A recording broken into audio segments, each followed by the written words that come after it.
तो आपने काफ़ी सारे वीडियोस देखे होंगे कि एयरटेल और जियो दोनों ने अपने प्राइस बढ़ा दी है। जो रिचार्ज होता था उनका जो बेस प्लान था उसमें।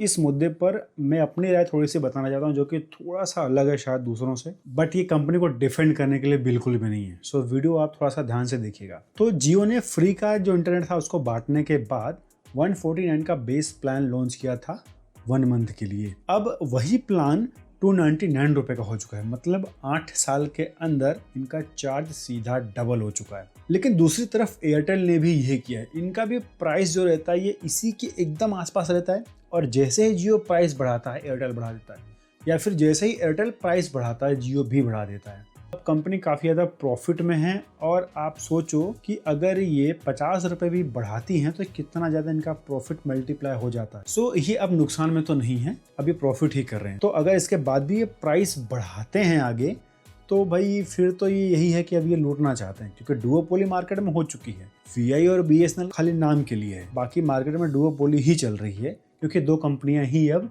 रूल कर रही है इस मार्केट में ज़्यादातर। तो ये बेसिक बातें थी जो अभी तक आपने सुनी होंगी। अब इसमें मैं ये ऐड करना चाहता हूँ कि आपने अगर देखा हो तो 2016 के पहले जब जियो नहीं आया था इंडिया में, तब क्या था कि काफ़ी सारी टेलीकॉम कंपनियां थी। टेलीनॉर था, टाटा डोकोमो था, और भी बहुत सारे थे। होता ये था ना कि मार्केट में कंपटीशन रहता था।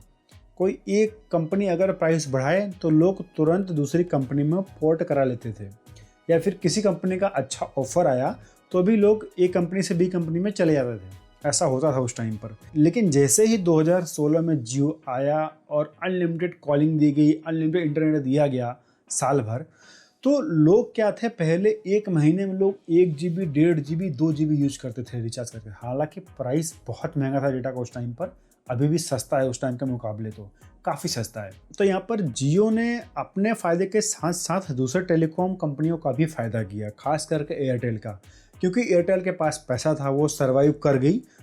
अब वो भी उतना ही फ़ायदा ले रही है जितना जियो ले रहा है। इसलिए ये दोनों कंपनियां अब जो कंपटीशन था, जो पुराने तरीके से काम करती थी पहले कि कस्टमर को पकड़ के रखो, कस्टमर से अच्छे से बात करो, अच्छी सर्विस दो, वो सब इनको अब नहीं करना, क्योंकि अब इनको पता चल गया है कि अब जो लोग हैं वो पोर्ट नहीं कराते हैं।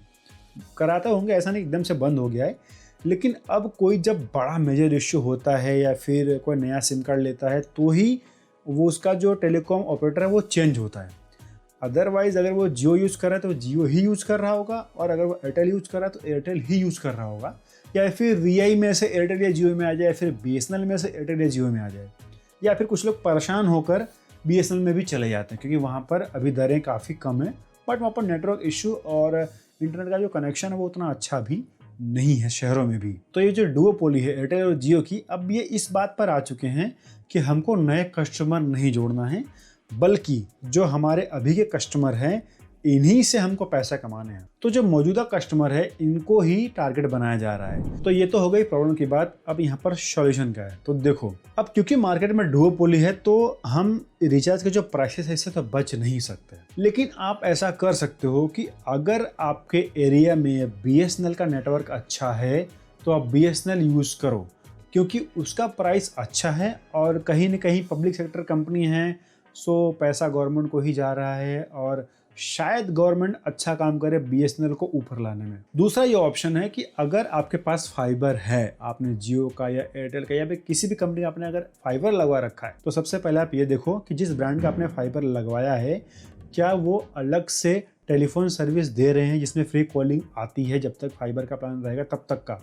अगर ऐसा है तो आप अलग से टेलीफोन कनेक्शन ले लो घर के लिए। एटलीस्ट आप एक रिचार्ज का पैसा तो बचा ही सकते हो अपने फाइबर के प्लान के साथ। और ये एयरटेल में भी है, जियो में भी है, बाकी ब्रांड का मुझे पता नहीं, लेकिन एयरटेल और जियो का जो फाइबर प्लान है उसमें 1 नंबर फ्री आता है हमेशा कॉलिंग करने के लिए। तो ये 2 रास्ते हैं, आप चाहो तो अपना खर्चा थोड़ा सा बचा सकते हो, लेकिन और कोई अच्छा अभी उपाय नहीं है। लेकिन अगर गवर्नमेंट चाहे या फिर ट्राई चाहे तो थोड़ा सा प्राइसेस को कंट्रोल किया जा सकता है, क्योंकि अगर गवर्नमेंट ने कुछ नहीं बोला या सब कुछ ऐसा ही नॉर्मल लोगों ने एक्सेप्ट कर लिया तो थोड़ा ही टाइम बाद ये जो 299 है ये 349 हो जाएगा आराम से, और ये आगे भी ऐसे ही बढ़ता रहेगा। तो फिर इस वीडियो में इतना ही। अगर आपको कुछ और कहना है इस वीडियो के बारे में या इस टॉपिक के बारे में तो आप कमेंट करके जरूर बताना। मिलते हैं फिर हम नेक्स्ट वीडियो में।